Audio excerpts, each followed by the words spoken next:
मौलाना अल्लामा राशिद महमूद सुमरो सूबाई सदर मौलाना अब्दुल कयूम मोहम्मद सालेह इंधर मुफ्ती सऊद अफजल हाफिज अब्दुल हमीद महर असामा हालिजवी सां गॾु सखर प्रेस क्लब में प्रेस कॉन्फ्रेंस कंदे चयो त सूबाई मजलिस आमला जी ऑनलाइन थियल इजलास जे फैसले मूजिबि अॼु सिंध जे समूरनि ज़िलनि में प्रेस कॉन्फ्रेंसूं करे सिंध में अमन ख़राब आहे ऐं सखर ऐं लाड़काने डिवीज़न में राति जो सफ़र नथो करे सघिजे।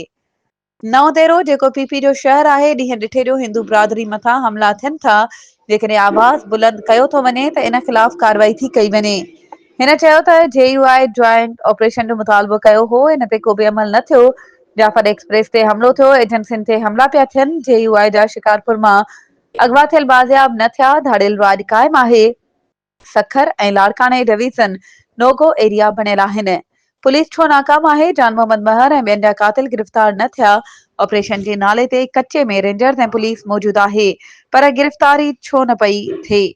इन जो जवाब ॾियो। कालाबाग डैम ख़िलाफ़ जेयूआई फतवा ॾिनी हुई ऐं हाणे सिंधु दरिया ते गैर कानूनी कैनाल कढण ख़िलाफ़ बि फतवा 4 महीननि जे मुसलसल महिनत बाद मुख़्तलिफ़ दीनी मदरसनि जे आलिमनि फतवा ॾिनी आहे। नामियारे आलिमनि जी ॾिनल फतवा मूजिबि सिंधु दरिया ते सिंध वारनि जो हक़ मालिकी आहे। हुन चयो त कारपोरेट फार्मिंग ग़रीब हारियुनि खां हारपो खसण जी साज़िश आहे। अमीरनि खे वधीक अमीर करण जो मंसूबो आहे। नवां कैनाल कढण सां सिंध सां गॾु बलोचिस्तान बि बंजर बणिजी वेंदो। सिंधु दरिया सिंध जे माण्हुनि जो जियापो ऐं ज़िंदगी आहे।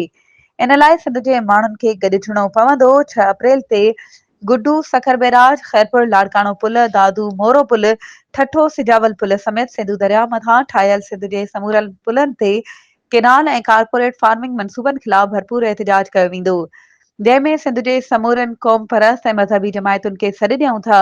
9 अप्रैल खां 28 अप्रैल ताईं सिंध जे मुख़्तलिफ़ शहरनि में एहतिजाज रिकॉर्ड कराया वेंदा। वधीक ख़बरुनि ऐं अपडेट्स जे लाइ असांजे चैनल खे सब्सक्राइब कयो ऐं हा बेल आइकन खे प्रेस करणु न विसारिजो त जीअं असांजी हर नई अचण वारी वीडियो तव्हां ताईं पहुचे।